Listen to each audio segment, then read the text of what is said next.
হঠাৎ শুনি আমার দিদা মারা গেছে আর সবাইকে যেতে। কি কি কি কি কি হঠাৎ শুনেছিলি?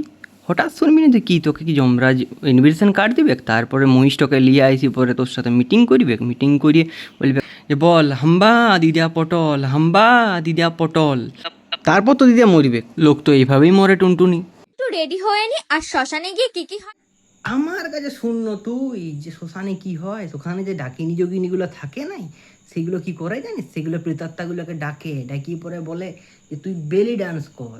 ঠিক কিরম জানিস? বলে রিন্দ মাটিকা, তখন একবার বেলি ডান্স করে, তারপরে বলে রিন্দ মাটিকা, তখন ঠিক এমনি করে পেটটা লাচায়, বুঝেছু? ওইটাই হয়।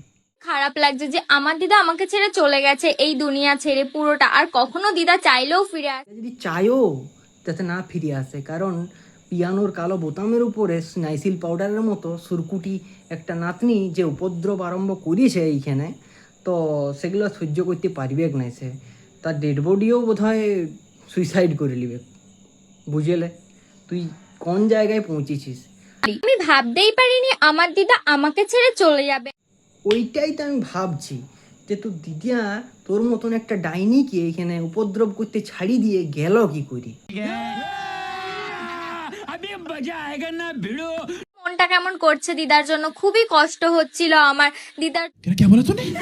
শোন, আর দুঃখ পাইস না তুই, কারণ যদি ইয়ার পরও দুঃখ পাইস, যদি তোর দুঃখর লেভেলটা এক্সট্রিম লেভেলে চলে যায়, তাহলে কিন্তু আর তোর দিদা সহ্য করতে পারবে না, কারণ তোর তখন দিদা গলার মালা কানের তুলা খুলিয়ে আর ঠুমকা নাচ শুরু করে দিবে।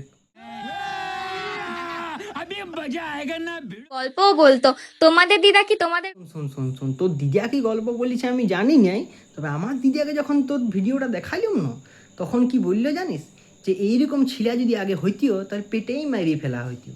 আমি বলছি নাই যে তোকে পেটে মারি ফেলতে হইতিও, কিন্তু হ্যাঁ, এরকম উপদ্রব যদি করতো আগেকার দিনে, তাহলে পেটেই মারি। কত জ্বালা না, না সাজলেও একটু হয় না। আর ওইদিকে আমি ভাবছিলাম দিদাকে না নিয়ে চলে না না না, শোন শোন শোন, আর সাজিস না।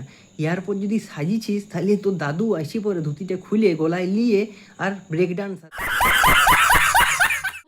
দেখো কেমন একটু পরি পরি লাগছে না আমাকে না? শোন, তোর দিদা যদিও যমরাজের সাথে যাচ্ছিল, তা তোর কাজ কাণ্ড কারখানা দেখিয়ে দিদা তোর যমরাজকে স্কিপ করে আগেই চলে যাবে, কারণ ও বলবে যে আমাকে এখানে রাখিস না এরকম উপদ্রব দেখার জন্য। সবার মাঝখানে ভিডিও করতে কেমন একটা লাগে। তোকে যদি আমি ছোট বয়সে পাইতেম না, যা পেঁদাইথম নাই, পেঁদাই পেঁদাই তোর বৃন্দাবন দেখাই। আজকের ভিডিওটা না আমি আমাদের আঞ্চলিক ভাষায় করলাম, তো সুরকুটির উদ্দেশ্যে বলছি, সুরকুটি এরকম করিস না।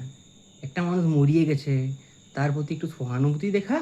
আছি রোস্ট করার জন্যে, কোনো অসুবিধা নেই, তোরা চালাই যা, আমরাও রোস্ট চালাই যাব।